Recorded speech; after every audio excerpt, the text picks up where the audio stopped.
Today, we've got a mini mystery mailbag.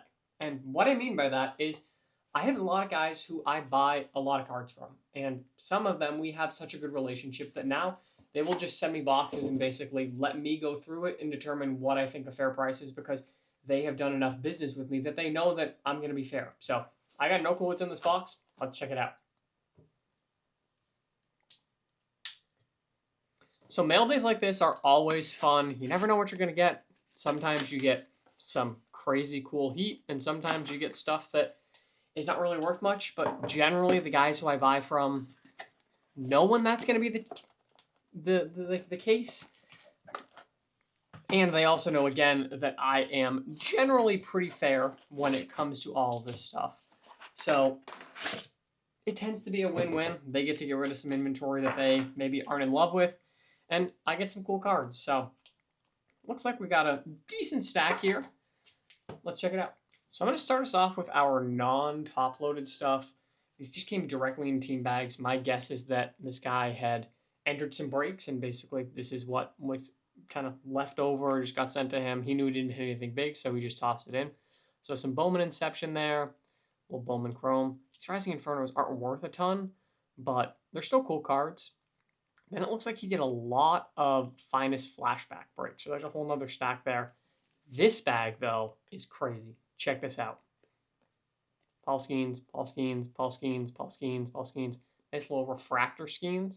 And then not 1, 2, 3, 4 of the Stars in the Night. That was a crazy good bag there. Some Chase Burns. So that Paul Skeens bag was definitely pretty nice. A little museum collection, Pujols.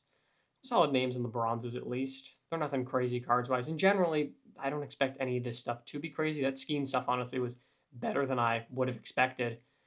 So that's definitely going to bump up the price on this lot a little bit. But its Finest Flashback stuff generally is all kind of dollar bin card type thing. So you won't be paying too much on these. There's a few good stuff like the Gunner rookies, things like that. But generally, not a ton here.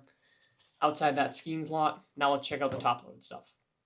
And now top-loaded generally means hopefully nicer. It also kind of depends on breaker and how they go about it. But nice black first Bowman out of 10. Griffo Farrell, okay. Basalo. Xavier Isaac out of 50.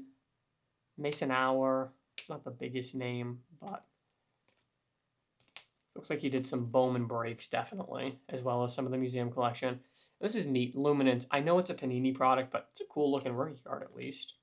And like stuff like this, he knows that generally there's not much that I'm going to do with that just because he's generally a no-name player. Jose Perdomo out of 250 on the Intune Refractor. That's pretty cool.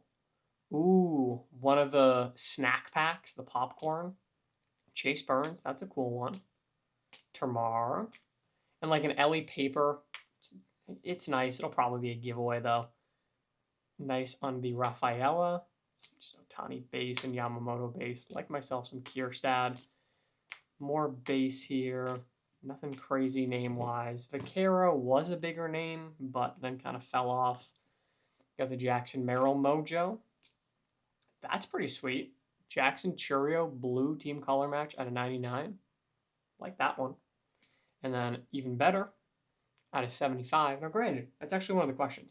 Would you rather, let me know in the comments, would you rather an out of 75 pink or an out of 99 color match blue?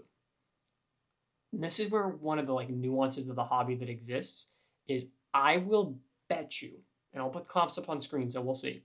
I bet the out of 99 probably outsells the out of 75 just because of the color match. And that's where some things with the numbering make no sense. Yes, this is a rarer card, but the color match probably makes it more in demand for collectors, which brings up the price. It's the same thing with Bowman, that a refractor out of 499 often will outsell a purple out of 250, even though it has double the print run. Why? Because people like the look of the refractor better than the like of a purple refractor. And that's where the market just markets sometimes. So you never really know, but my guess, and we'll see if I'm right. You know right now if I already was right, but my guess is the blue is more valuable than the pink there. Carson Williams, nice color match there again. Very good prospect for the Rays out of 99. And then the last one is the Wei-Yin Chen on the Sapphire Orange. That's one of those that, like, the right buyer will think it's a cool card, but outside of that, you really need the right person because he's not really much to, write home about.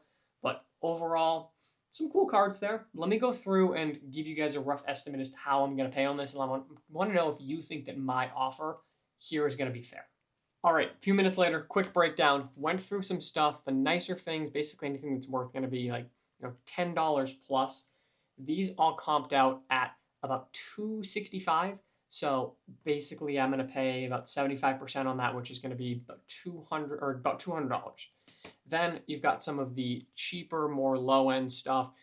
These are all nice cards that I know that I will in fact sell. Like this Mason Hour, yeah, it's out of 50, but it's a $2 card. Was shocked. The last sale on this Perdomo, there's honestly last few sales are like $1. But all of these, I basically generally I pay between $2 and $4 per card. There's some nice stuff in there. Like I know that even though the last comp on that is $1, I know that I'll sell that for $5 to $7. So I generally pay between $2 and $4 per card. I'm going to be at $3 a card on this one, so that would be another $75. So now $275 for the whole lot. And then you've got the rest of this bulk, which is really just not too much. Generally, I'd say 90% of this is not going to be worth much, if anything. There's 98 cards here, basically. And ultimately, and these are some of the like no-name ones as well. Like, it's a Shota, but it's a Shota paper card. Like, at best, it's $1. The Ellie, again, at best, a couple of bucks. So nothing crazy on these. That full lot, I'm going to be at about 25 cents a card. Obviously, you do better on like the Ellie paper where it's a couple bucks, but like these cards, like those four, I literally won't sell. So at 25 cents a card, that's another, what is it, 25 bucks. So overall, that's putting us about $300 for the lot in total, which is going to be my offer. Now, I'm going to send that to the guy who sent this stuff to me. The way in the agreement that we have is that if the offer that I make he doesn't like, then that's fine. All that he has to do then is cover the return shipping, and I send him all the cards back. We may go back and forth a little bit, see if we're able to work something out. If we're close, like if he wants 350 and we meet at 325, so be it. But generally, he sends me the stuff. I shoot him an offer that I think is fair and generally reasonable, and then we see if we can work it out. And if not, I just send him his cards back. But overall, I think $300 is about reasonable. These are interesting. There are some that go for 15, some that go for 30. Obviously, meet them in the middle. I think I said they're $25 a piece. But try and be fair on the higher value stuff. And then where I tend to make my money back is the low end stuff that I know I will hopefully be able to make some good margins on that cheap stuff that at best is $1 card that maybe on Whatnot I get $3 for. So it's all a game of kind of finding that right balance. But I hope to be fair. I try to be as fair as I can while still leaving myself some profit margin. Curious if you guys think that $300 was the right number for this lot. Yes or no? Let me know in those comments. As always, appreciate you guys checking out the video. Got a ton more stuff planned. It's crazy the growth that we're seeing here on YouTube right now. But hoping to keep it up, hoping to do more. Love the long form content. Love making stuff and content for you guys. And I appreciate you guys. Hope you enjoyed it.